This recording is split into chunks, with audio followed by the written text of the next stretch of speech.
Let's go ahead and begin the webinar. So uh, firstly, thank you everyone for joining us today and what's a fairly short notice. And welcome to this Elliptic webinar. I'm David Carlisle, the Director of Policy and Regulatory Affairs here at Elliptic.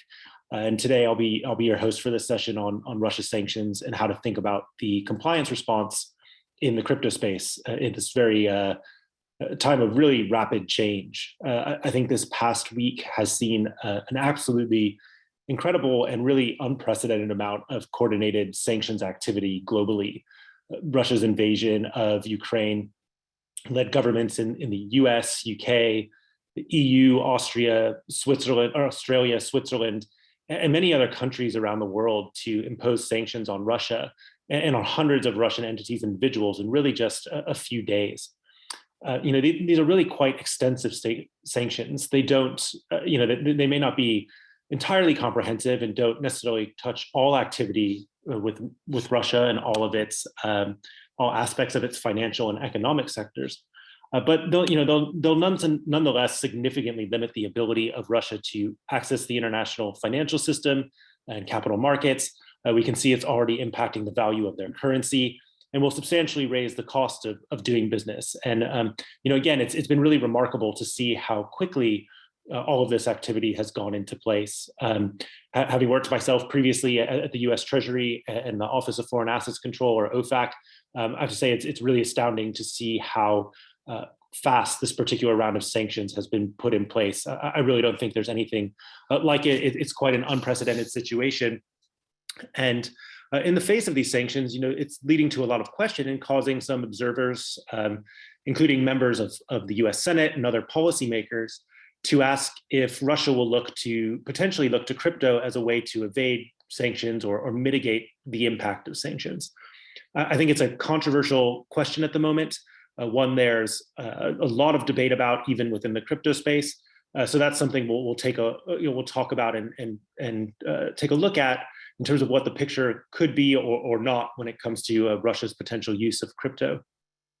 But I think whatever materializes as far as that goes, there's really no question that this is an incredibly challenging time for compliance teams, wherever you are in the traditional banking space or in the crypto space. Things are moving extremely fast. The nature and impact of these sanctions can be very, very complex. And thinking about how to respond as a compliance team comes with major challenges. So that's why we've organized this session to help provide an overview of what's going on and how you can think about some of these issues and challenges. So I'll be taking you through some of the key issues that are emerging. And we also have a guest with us today, representative of the private sector, who will be talking a bit about how they're responding to some of these challenges. That's Erin, the Sanctions Program Manager at Block. So we'll talk to her during the session to hear about how Block are thinking about and responding to some of these issues as they unfold. So just in terms of our agenda, again, I'll take you through a brief overview of sanctions on Russia. We'll look at the question of, could Russia use crypto for sanctions evasion? So I'll go on to that secondly. Then we'll turn to Erin, our guest, to talk about compliance solutions and practices and how those in the private sector can think about responding to some of these challenges. And then I think time permitting, we will hopefully have some chance for our audience Q&A. Do please feel free to drop any questions you might have in the Q&A function on Zoom. So without any further ado, I'll get into some of the details. So as I mentioned, there's just been an absolutely incredible amount of activity globally when it comes to the imposition of new sanctions on Russia. I think it's really, truly is an unprecedented level of sanctions activity in such a short amount of time. And I won't go into complete detail about all of the different facets of sanctions on Russia. Things do, again, get quite complex, and there's more to them than we could possibly cover even in the next hour. But I think it is helpful just to start with an overview of the sanctions that are directed at Russia and members of its government, et cetera. So it's really been sort of a full package of different types of measures directed at Russia. So we've had targeted designations of Russia's largest banks, the Central Bank of Russia, the number of state-owned enterprises and investment funds. So the US, EU, UK, and other jurisdictions have directly sanctioned a lot of the largest financial institutions in Russia, which will no doubt make it difficult for them to access correspondent banking services around the world and other types of services. As of yesterday, certainly the announcement was made that the EU will be excluding certain major Russian banks from the SWIFT or payments messaging system. We may talk a little bit about that further, but obviously that becomes another mechanism through which Russia might be isolated from the international financial system. There have been then targeted sanctions and designations against senior Russian officials, even Vladimir Putin and other top-ranking officials in the Russian government, as well as oligarchs, their family members. The EU at this point has sanctioned basically every member of the Russian Duma. So sanctions really focused on making it more difficult for individual members of the Russian government to be able to access bank accounts, purchase real estate, or other services globally. Export controls are also included in the remit of the sanctions that have been issued so far. So restrictions on exporting certain dual-use goods to Russia, certain technologies that can support their military or maritime industries or aerospace industries. Restrictions on trade and investment, specifically in the Donetsk and Luhansk regions of Ukraine. So those regions of Ukraine where Russia initially entered the country and began its invasion. Almost immediately on that happening, the US and EU issued very swift sanctions limiting the ability of persons from those places to invest in those regions and trade with them and facilitate related transactions. Very recently, there's a requirement implemented in the US expanding the scope and authority of US sanctions that enables the US government to have greater reach in terms of its sanctions authority, and require that businesses block funds associated with the Russian government and in particular Russian government activities that involve sanctions evasion, including through crypto. And then lastly, we've seen a number of these, not necessarily all of them, but a number of these types of measures also directed not only at Russia and individuals associated with the Russian government, but also imposed on Belarus and Belarusian entities, given the role that Belarus has played in enabling Russia to use its territory to launch the invasion on Ukraine. So this is again, it's not complete detail, and it's not even everything that's been done to date.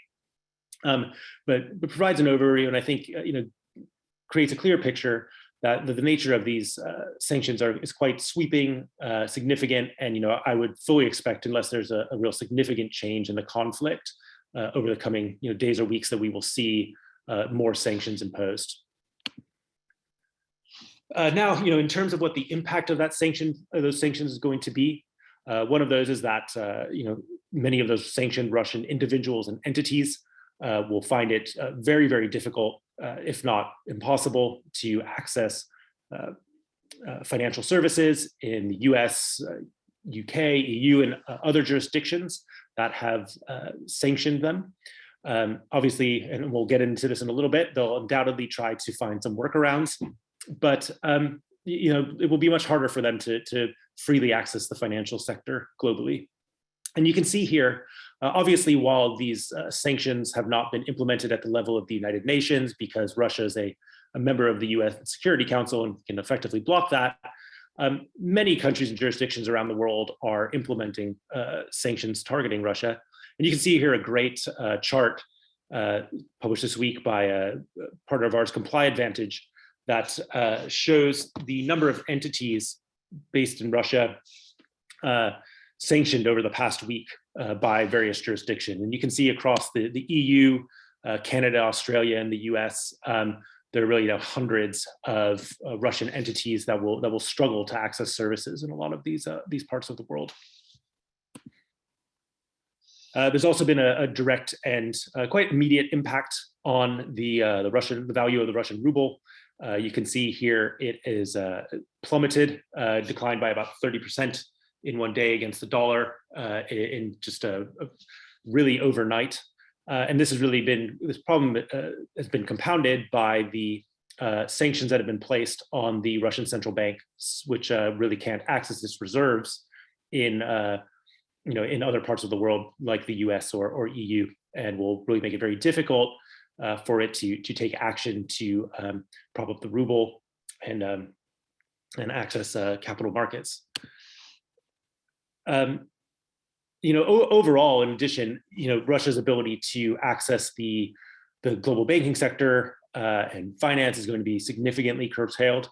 As a consequence of some of these actions, especially the targeted designations of Russian banks, those Russian banks will be effectively cut off from sterling, dollar, euro, and other clearing services, which will make facilitating transactions substantially difficult for Russian companies and entities and their government. And what's often been termed the nuclear option, the prohibition on at least certain Russian banks from accessing SWIFT, the payments messaging and its settlement mechanism, that further constrains the ability of certain Russian banks to be able to process transactions outside the scope of the US and EU and other financial sectors, will make it much more difficult for those Russian banks to affect some of the transactions they need. Now, obviously, it's not to say there aren't a number of workarounds to that. And again, the sanctions themselves are not completely comprehensive in that they don't ban all transactions with Russia. There are a number of licenses and exemptions in place. And obviously, certain countries, some close to Russia, like China, very may well continue to do business with Russia, despite these sanctions, since they're not subject to them themselves.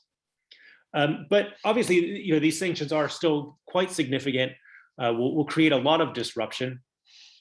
And amidst a lot of that disruption, that's led to I think a question that's coming up a lot, and you may have seen in the press, which is, could Russia look to crypto as the sort of workaround to these restrictions? Could it look to crypto to settle international payments for trade with, in light of access, the lack of access some of its banks will have to SWIFT, or their ability to clear dollar payments through the US banking system?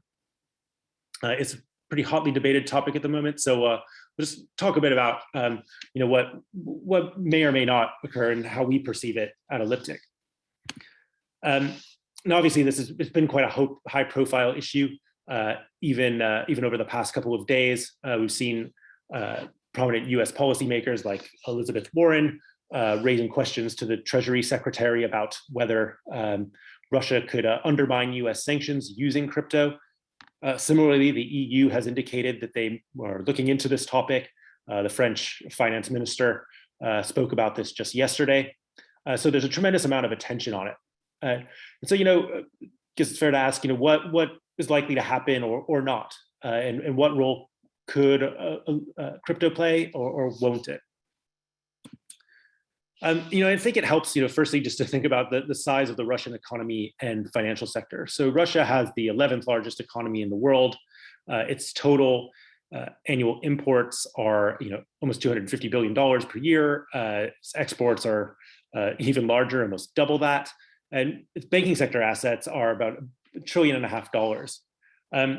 By comparison, the total market capitalization of all crypto assets at present is $1.9 trillion. So, Russia would really, given the potential disruption to some of its activity, it would really need to harness, various sanctions evasion mechanisms on a very, very substantial scale to mitigate some of the impact of these measures. And I think just given the figures you see here, it really isn't feasible for crypto to play a really substantial role in that. I think there just isn't even sufficient crypto there to enable Russia to manage among some of the very substantial disruption it could face. But in addition, there are a number of other factors that may limit the use of crypto for sanctions evasion, and especially as it involves Russia. I mean, again, I mentioned sort of insufficient liquidity and accessibility for Russia's purposes. It's often challenging to use crypto for payments or at least certain types of transactions at mass scale these days. Crypto is obviously very volatile, and Russia might not need that volatility, in the face of some of the challenges it's having with its currency. But crypto is also very transparent. If Russian entities were to try to move large volumes of funds, or SDNs try to move, tens of billions of dollars worth of transactions using crypto, that type of information can be, or activity can be fairly readily identified using, some of the blockchain analytics techniques we apply at Elliptic. So that's another problem. And then I think, secondly is there are already, and we'll hear about this from Erin in a little bit, sanctions compliance solutions and practices are already in place in the crypto space. And so, to the extent Russia might try to engage in sanctions evasion, I definitely don't think it's a foregone conclusion that they would even be successful at it, because I think there are a lot of defenses out there across the crypto space. However, I do think it is highly likely that we will see Russia try to engage in some activity via crypto. When any individuals and entities anywhere come under severe sanctions, find their financial access restricted, or become desperate for cash, they'll tend to look for any mechanism they can to do that. And as I'll mention in a minute, we've seen other examples of sanctioned nation states looking to crypto periodically as a way to generate funding. And I think it is highly likely, especially if these sanctions are prolonged and the conflict is very prolonged, that we will see Russia or sanctioned Russian entities and individuals periodically look to crypto, maybe on a smaller scale, not to fill the complete gap, because it can never do that, but as ad hoc workarounds to some of the measures that are in place. And there are a few things that, ways we speculate at Elliptic Russia might aim to do that, a lot of which mirror techniques we've seen other sanctioned nation states adopt and other criminal networks adopt. And there are just three very, sort of briefly here that I want to talk about a little more.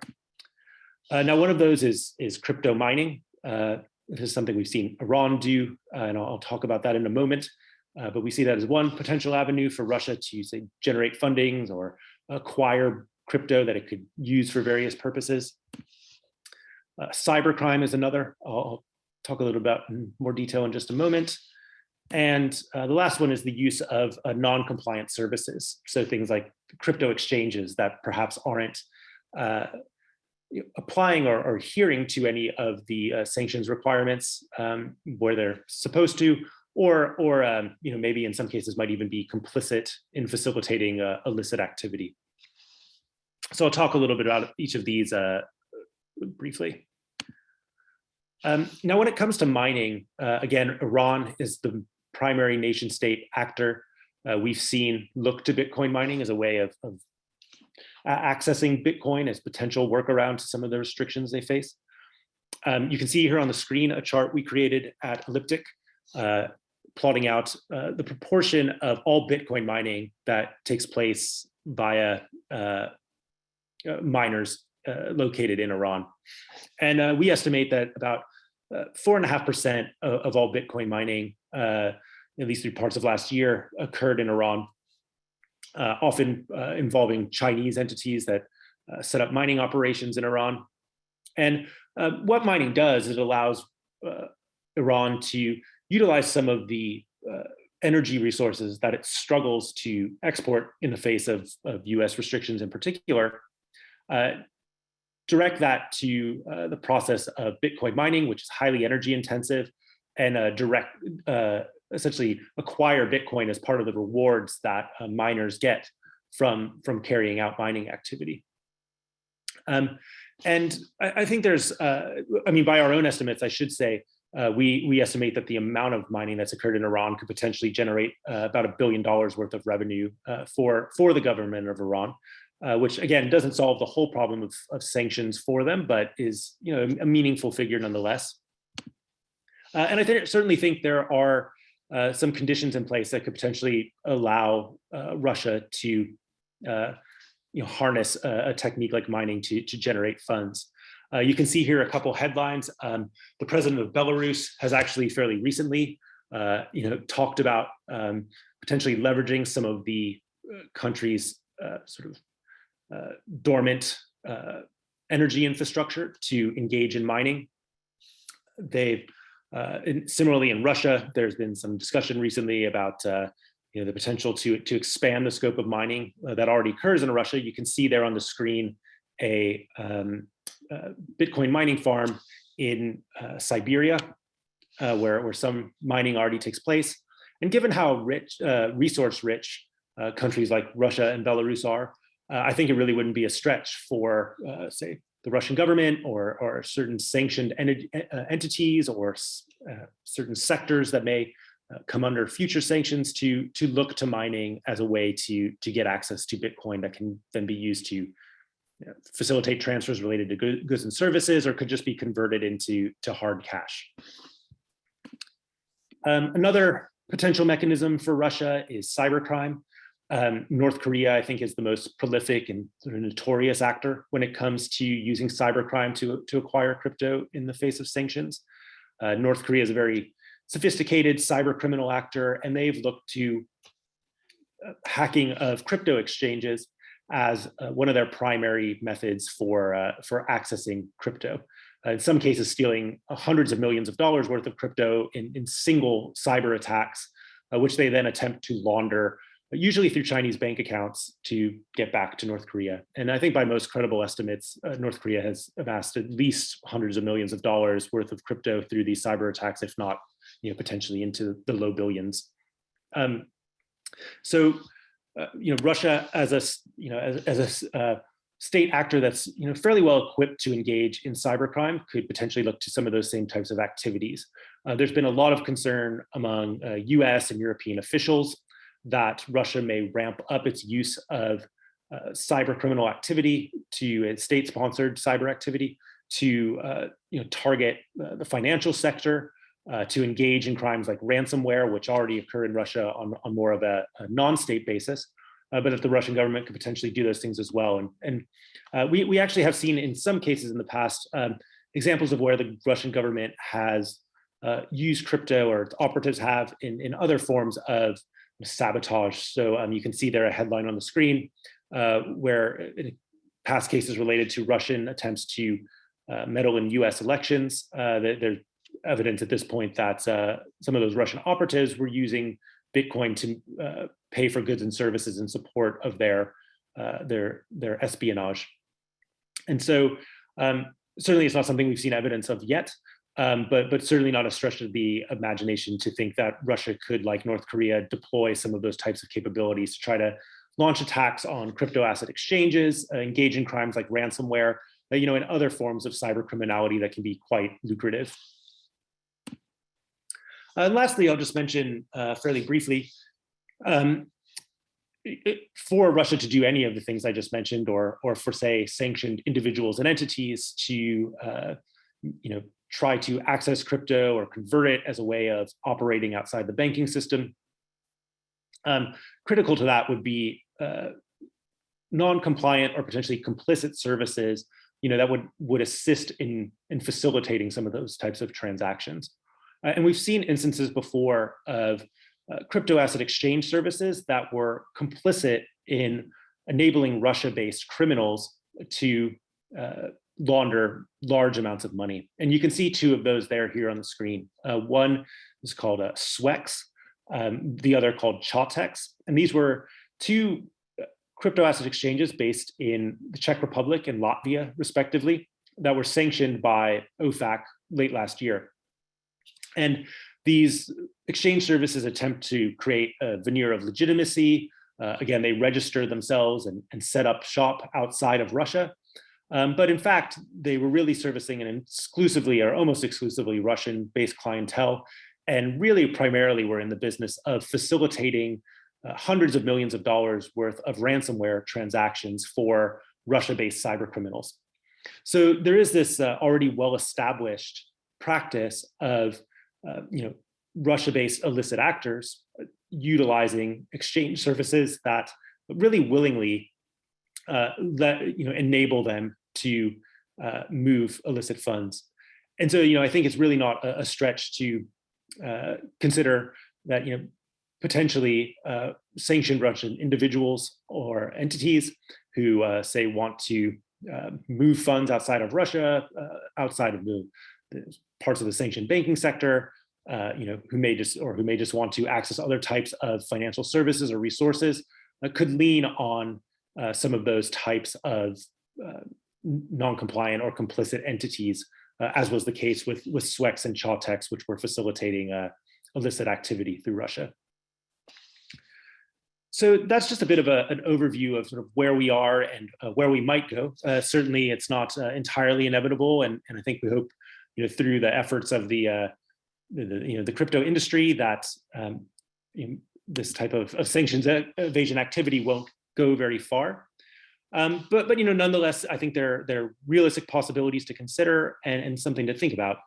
Now, having sort of looked at the sanctions landscape and some of the potential for sanctions evasion, involving Russia and crypto, I want to turn to our guest Erin now, who joins us from the Block. Erin, as I mentioned, is a sanctions program manager at Block, who's very much living some of these issues in real time, like probably a lot of other people on this call.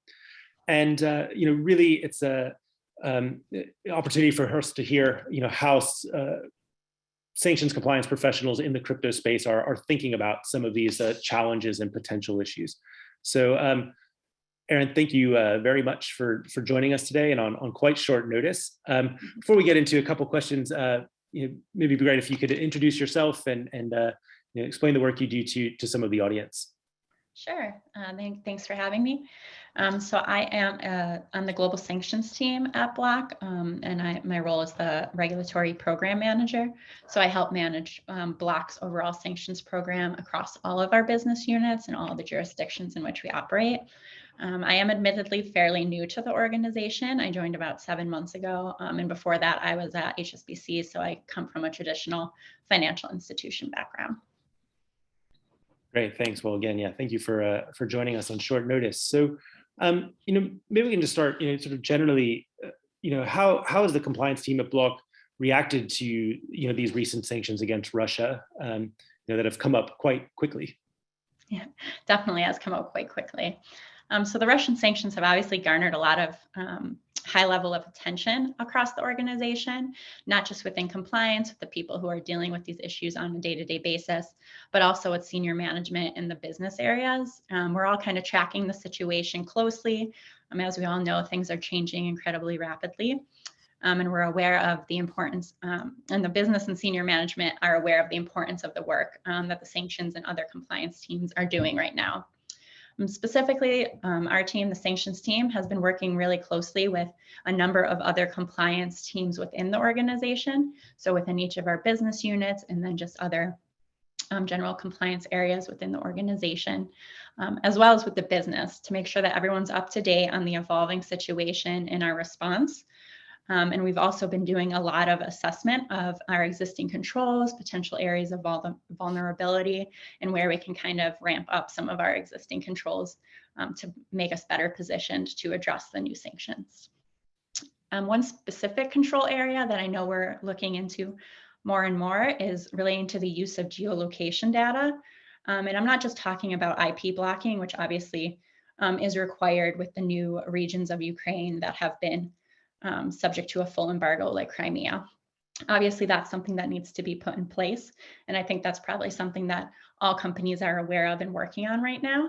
But we're also more generally looking at how we can use geolocation data to kind of inform our risk analysis with some of our customers and the activity they're engaged in. So obviously, Russia isn't subject to comprehensive sanctions, but I think seeing a lot of activity in Russia from customers who maybe aren't typically there, or seeing a large movement of funds from customers we don't usually see that activity from, can be signals of additional risks that we might want to look into a little bit more. And I think the use of geolocation data is also something that OFAC has highlighted. I think it was either the BitGo or the BitPay settlements from last year, but they definitely touched on IP location data and geolocation data generally. And then also in the virtual currency guidance, I know they touched on the importance of that as well. So I would definitely recommend that companies look into what geolocation data they have and how they can use it in this new situation. Great, no, thanks for that really comprehensive response, and I think highlights how much has to go into solving these types of issues, even when, as you know, the sanctions are not, at least yet, completely comprehensive. I mean, you mentioned a number of things there. I mean, I'm sure all of probably every single thing you mentioned there comes with some degree of challenge, especially when things are moving this fast. But what do you see as maybe the single most significant challenge for a compliance team at this time, and how at the block do you work to ensure you're successful in such a rapidly evolving situation? Yeah, I mean, I think at a very basic level, what's so challenging right now is the speed at which the new sanctions are coming out, the complexity of them, and the sheer volume. I mean, we've had a substantial number of designations. There's also been new sanctions imposed on entities that have already been subject to sanctions, like Sberbank and VTB Bank, that were subject to the debt and equity restrictions under sectoral sanctions, but are now subject to more far-reaching sanctions. And so we have to keep in mind kind of how both regulations come into play, especially considering there are some general licenses out there, especially with regard to VTB Bank, that allow for the wind down of activity. I think there's also been over 40 new FAQs that have been issued, around 12 new general licenses, and then additional directives have come out. And we already had directives 1 through 4 under the sectoral sanctions, and Directive 1 under the CBW Act. And now we have another Directive 1 and some other directives under a whole new EO that was issued last week. So it's just a lot going on, a lot's happening quickly. There is a lot of information out there, but there just hasn't been that much time in between all of the changes to really dig into it. So I think, the biggest challenge is just making sure that compliance teams are taking the time to really read the new general licenses, read through the executive orders, read through the FAQs to make sure that we're really understanding how these sanctions are being implemented and the intent behind them, to make sure that we're applying the right controls that are necessary across different types of business units, because it's really going to depend on the activity that you're involved in. It's not going to be the same approach across all your activity. You really need to understand each product area and the risks specific to that area. Yeah, no, thanks again. And yeah, I mean, as you talk about the complexity, it brings up an issue someone raised in the chat on Zoom, which is just that, with some financial institutions, things become so complex that they decide their risk appetite is such that they just they go well beyond what the sanctions actually require, and maybe even stop whole lines of business or business altogether. In these types of situations, though, obviously not certainly at this stage, not an explicit requirement of the sanctions so far. I mean, I talked about it quite a bit before, but there has been all this concern and talk lately about whether Russia might use crypto to evade sanctions. I mean, how do you perceive it? Is that a concern you share, or do you think it's maybe a bit exaggerated as a problem? Yeah, I mean, I do feel it is a bit exaggerated. I guess I'll probably echo a lot of the points you already made, but I think this concern is really arising from the fact that the sanctions have effectively cut off Russia from the traditional global banking system, especially with the EU sanctions regarding SWIFT and international payment messaging services that came out yesterday. So the thought is, because they can't rely on the global banking system, they're going to look to other ways to fund their activity, to engage in trade. And so the answer to them might be crypto. And as you mentioned, we're also aware that other countries have used cryptocurrency to evade sanctions. The big one I was going to point out, which you talked about, is North Korea and the use of ransomware attacks to steal digital currency to kind of make up for revenue that they've lost. We already know Russia is incredibly adept at ransomware attacks. There's been advisories on it that have been issued from OFAC and other organizations. There's been a number of designations because of that activity. So I think that is a legitimate concern, and I could see Russia using ransomware tactics as a way to get some funding. Although I guess I don't know how much funding they might be able to get. It sounds like North Korea, based on what you said, has been pretty successful. So maybe Russia would be as well. But I think now the US and other countries are more aware of the risks associated with cybercrime and ransomware.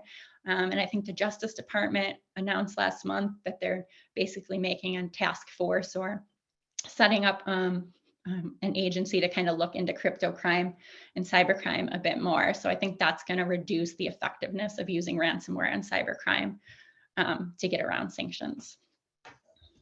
Yeah, thanks. I mean, I think that's certainly an area people are going to be looking at very closely. And yeah, I mean, as you said, North Korea has been quite successful. It doesn't make up the entire gap they needed to, given how cut off they are. But it's, you know, we're talking hundreds of millions or more. It's not nothing either. Just lastly, I mean, one final question I have. You talked about some of the things you're doing. You know, what advice would you offer to crypto compliance teams or compliance teams in the banking space as well that are trying to make sense of this challenging situation right now? Yeah, so I guess there's a few things. The first I would say is don't operate in silos. I know from some of my experience in the past that oftentimes compliance teams are very segregated between maybe those that do AML and those that focus on sanctions, and they're not necessarily working together or talking. And I think right now is really a time to come together. The typical AML typologies that we see across the board for money laundering and evasion attempts, I think are the same that we could see for Russia. So really working with our AML colleagues to understand what to look for is essential at this time. And I think it can help us address some of the concerns of Russian sanctions evasion happening through the crypto space and just generally through the banking industry. Another I would say is to make sure your business partners are invested in what you're doing and also aware of the steps that you're taking and involved in the conversation. I think a lot of times our business partners obviously are more involved in the day-to-day of the products and the services that we're offering, and they might be able to identify gaps that maybe we didn't know about or be able to explain the extent of a gap that we maybe knew about, but we didn't realize just how much of a gap it is. So they might be able to give us some insight into the areas we really need to look into to make sure that we're shoring up our compliance controls the way we need to. It's also just important to keep them in the loop because there could be an impact to the business. There could be an impact to their customers. We want to make sure that they're aware of that ahead of time so that they can prepare to have conversations with their customers if they need to. And then they're not, kind of confused about what's happening and brought in at the last second. And then finally, I just want to bring up for those using the Lightning Network, which I know has become, more popular over the last few months and maybe even years. I think it's really important right now to reach out to the trusted peers that you have channels open with to see what they're doing in light of the Russian sanctions, to make sure that their controls are, up to snuff and they're putting in the right controls to kind of limit the risk that, your company might inadvertently send crypto to a sanctioned person or a sanctioned country. It's very much like the correspondent banking system where we're kind of reliant on their controls to protect ourselves. There's only so much we can do to protect ourselves in the Lightning Network. We are reliant on our trusted peers. So really reaching out to them and understanding what they're doing, I think is incredibly important right now. And then I guess finally, making sure you're in contact with your crypto monitoring partners to understand what they're doing and what, new services or features they can offer to help address the new sanctions that are coming out. Great, thanks again. Yeah, and I think those are all incredible tips, and I sort of feel like we could probably do a whole webinar on some of those subtopics, like the role of the Lightning Network and sanctions evasion and things like that. It gets into some really interesting topics and more than we even have time for. But thank you again for sharing those thoughts and observations. Just before we wrap up, I see there are a few questions in the chat, so I just want to have a chance to answer a couple of those before we wrap up the session. Now, one question I see there, someone asked, how do traditional banks, which do not custody crypto, investigate their exposure? So, obviously, if you're crypto asset business or a bank that custodies crypto, you can directly deploy systems like blockchain analytics to monitor transactions coming in and out of your institution, much as you would do regular transaction monitoring. But if you're a financial institution that maybe doesn't hold crypto itself, there is still the chance that you could have exposure to entities or individuals who do handle crypto. Frequently we see instances where, say, large financial institutions are processing dollar or euro transactions on behalf of crypto asset exchange services. Those banks sometimes might not even be aware that they're handling funds related to crypto asset exchange services if certain of those services are involved in illicit activity and may try to obfuscate the nature of some of their underlying activity. And what we've seen a growing number of financial institutions do is integrate certain data points into their fiat-based transaction monitoring capabilities to try to help them identify indicators of activity that might help them determine if they do have that type of exposure that might ultimately implicate crypto. Whether they might be maintaining accounts for crypto asset businesses unknowingly that maybe in turn could facilitate transactions with sanctioned individuals and entities. At Elliptic, we developed a particular solution. It's called Elliptic Discovery, which is sort of a data set and database of information on virtual asset service providers. So it includes information on more than 1,000 exchanges. And financial institutions can integrate a lot of that data into their fiat-based compliant controls to understand if there might be any transactional risk they're facing that could ultimately expose them to crypto, even if they're not crypto-related risks, I should say, even if they're not handling crypto themselves. So I think it is an increasing practice we see throughout the compliance space and at financial institutions. And certainly where sanctions risk is involved, the implications of that exposure become much more severe. If you're a bank facilitating transactions on behalf, say, a Latvian crypto exchange that happens to be doing business on behalf of Russia-based criminals or sanctioned entities. So yeah, very good question there. There are several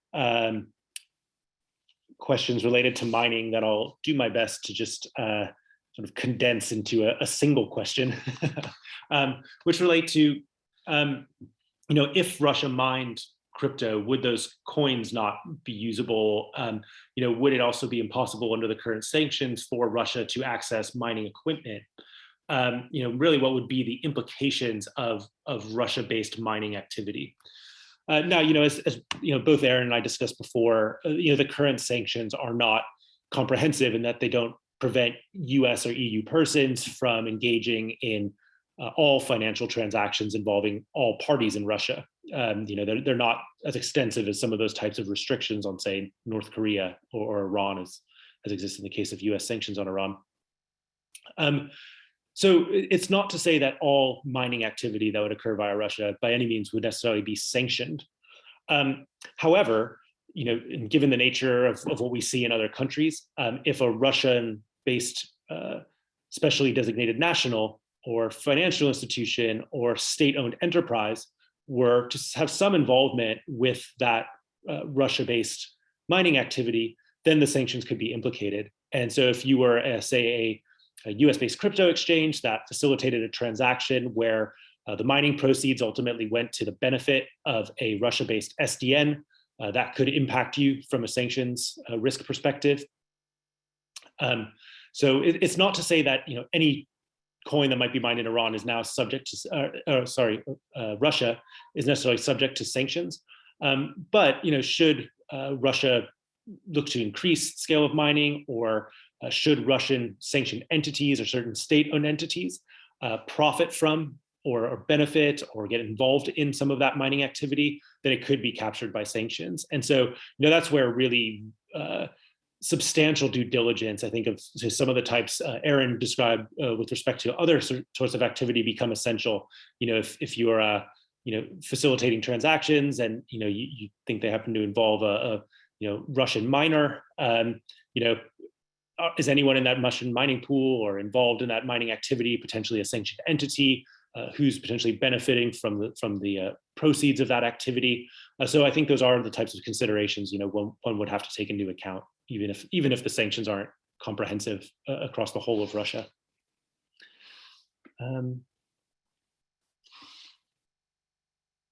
I think those are some of the main questions. I see a couple more. Someone asked, does Elliptic Discovery maintain examples of how crypto asset entities appear in fiat transaction details? So what we provide in that particular solution really is more in the way of blockchain analytics data. Or actually, sorry, I'm misunderstanding the question. Is it related to entity names? Yes, so essentially that solution provides legal names and other indicators that in addition to trading names of those virtual asset service providers. So if a bank is screening transactions and they find a hit against the legal name of an entity as opposed to its its trading name, they can utilize that data to conduct that screening. So the answer to that is yes. Someone says, what if an entire blockchain becomes sanctioned? Would we be notified right away or have to manually keep track?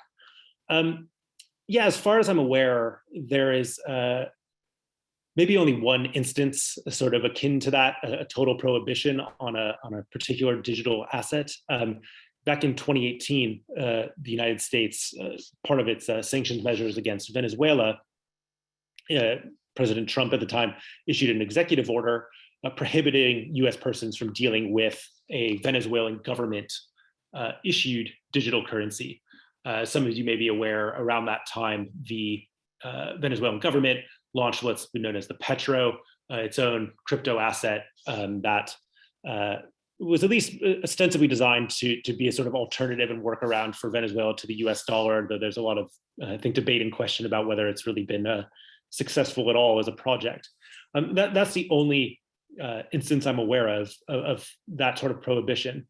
Potentially, I guess, if over time the Russian government tried to issue its own digital asset or central bank digital currency, depending on the future scope of sanctions, that might come under, scrutiny or sanction.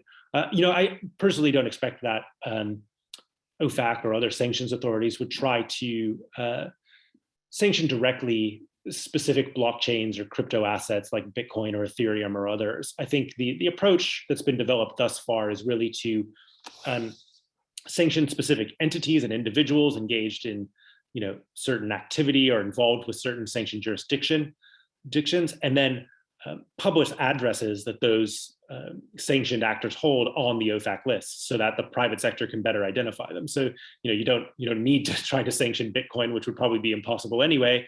You can just identify certain Bitcoin addresses that are associated and controlled by those sanctioned entities. And that way the private sector can do the work just as the banking sector does of trying to prohibit transactions with those specific entities and individuals.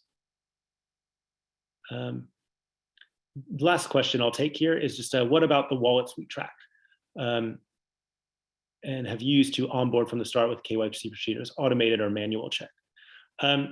So yeah, certainly I think the capability to engage in automated checking of Bitcoin wallets is there.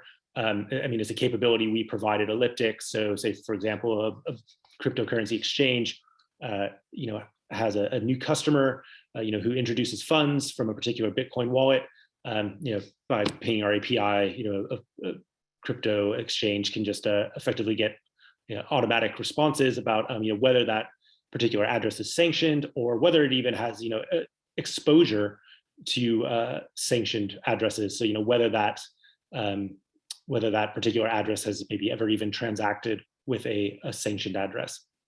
So yeah, those types of screening capabilities are very much there. So I think we will end it there as we approach the end of the hour. Thank you again to the many people who attended this webinar. It's one of the most popular we've probably ever had at Elliptic, which is pretty amazing. It was organized in only 2 days, but I think it's an indication that that this is quite a significant topic for the compliance community and the crypto industry generally. Thank you very much, Erin, for joining us today. It was a pleasure to have you and sharing insights from kind of the inside of the industry. Thanks for having me. Absolutely. And yeah, so everyone, please enjoy the rest of your day, and certainly happy to follow up with any additional questions that you may have had or we didn't have a chance to answer today. Thanks very much.